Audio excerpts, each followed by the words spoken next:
avant tout un petit disclaimer avant de commencer cette vidéo.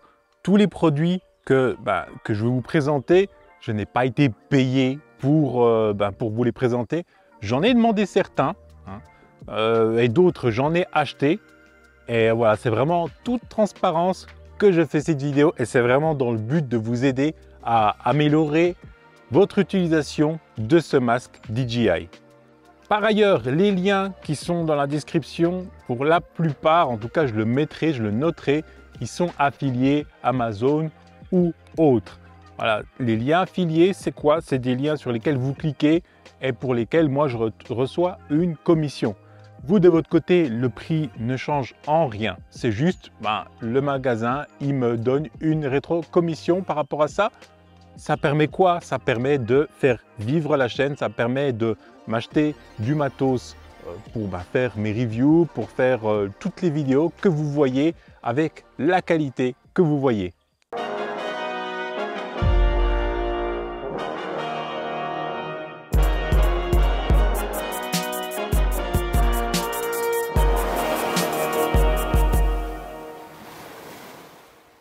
Le masque, celui-là, c'est le V1 qui est dedans. Celui-là, il était fourni avec une housse et tout. C'était quand même bien mieux que la V2 qui est fournie avec que dalle. En tout cas, moi, j'ai rien eu avec. Bon, c'est dommage.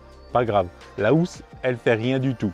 Mais c'est plutôt le masque en lui-même. Donc, la première chose, ça va être le confort d'utilisation. Pour moi, c'est primordial pendant vos vols. Si vous ne volez pas avec une mousse qui est faite pour vous, ça va être un peu compliqué. Donc là, on va s'attaquer à ça, s'attaquer à cette mousse-là, qui de base est fournie, mais voilà, au niveau du nez, c'est assez étroit.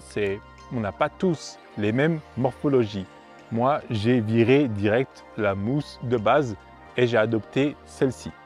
Elle est coupée au niveau du nez, parce que c'est là que ça pose problème, en tout cas pour moi, pour mon nez.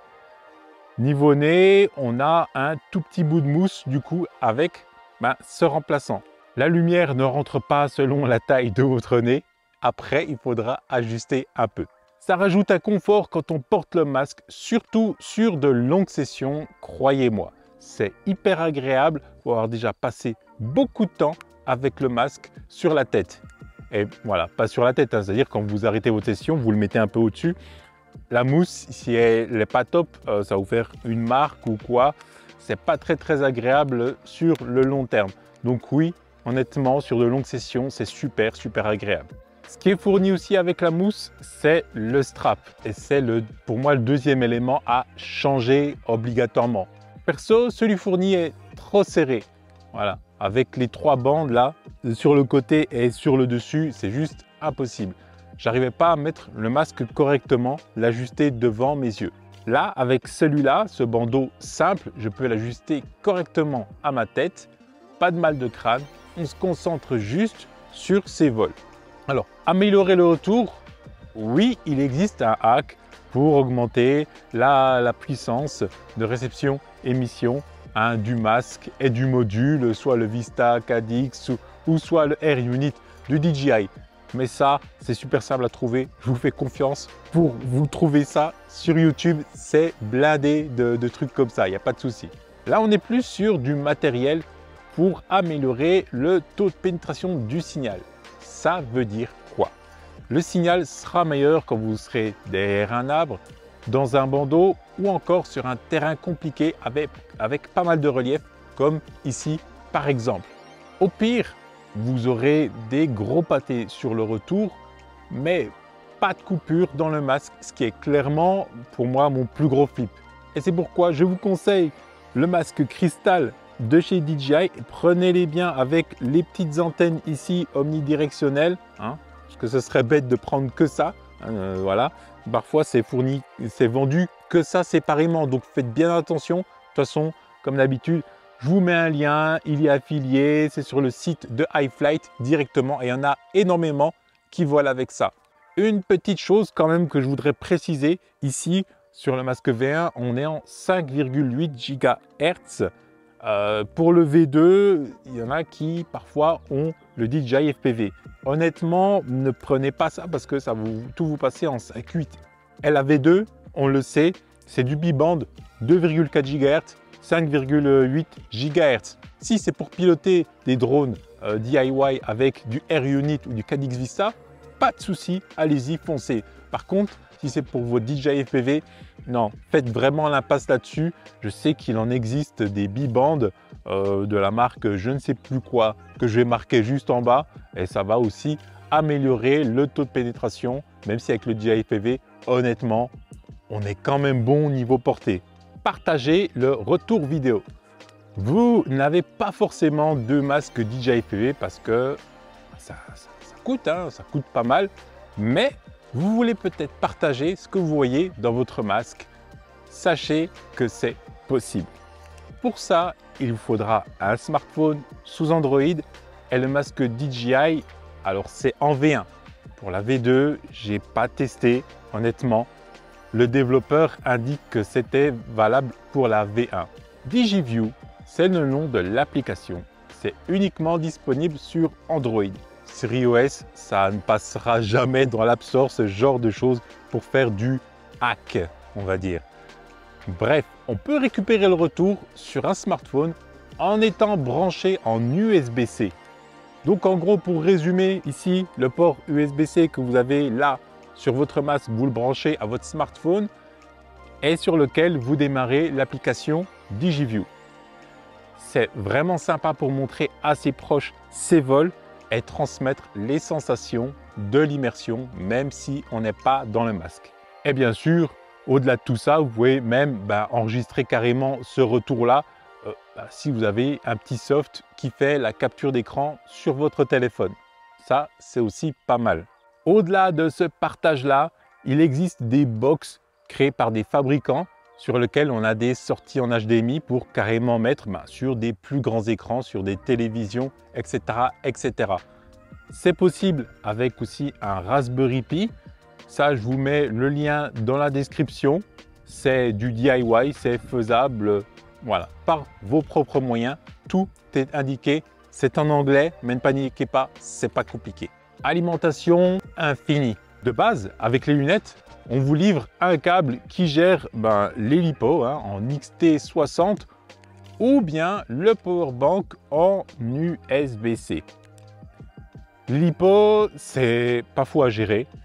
Et le powerbank de 2000 mAh de DJI, c'est bien gentil au début, mais honnêtement, quand on commence à le recharger à chaque fois qu'on veut sortir, c'est quand même très lourd et on a vite peur de tomber à bout de batterie. Et l'écran noir, c'est vraiment le truc qu'il ne faut pas en session, quoi. Sinon, si on se retrouve au-dessus d'une forêt, au-dessus de l'eau, enfin bref.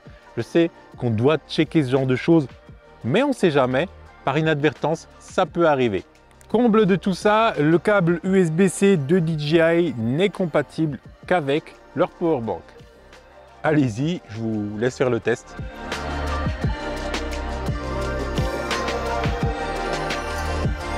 J'ai rapidement cherché une vraie solution qui me permet de ne pas stresser pendant mes sorties FPV. J'ai recherché et j'ai fait l'achat d'un câble d'alimentation USB-C sur AliExpress au début. Ensuite, j'ai trouvé l'équivalent sur Amazon.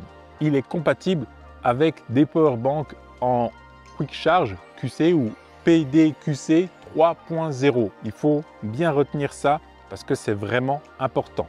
J'ai acheté un powerbank de 10 000 mAh, petit format, ça tient facilement dans la poche. Je le charge beaucoup moins que celui de DJI grâce à cette bonne capacité. Ça fonctionne aussi car il possède une technologie PD 3.0 qui permet de fournir assez de courant au masque pour l'alimentation.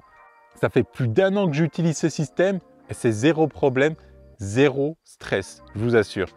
Je mets à charger la nuit, voilà, il se recharge et après je vais sur mes sessions, 2, 3 sessions, 4 sessions et ça m'est jamais arrivé d'arriver au bout de la batterie. On a aussi les petits voyants qui s'allument pour indiquer le niveau de charge. Protégez votre masque. On est en été, soleil plein pot comme vous voyez derrière moi.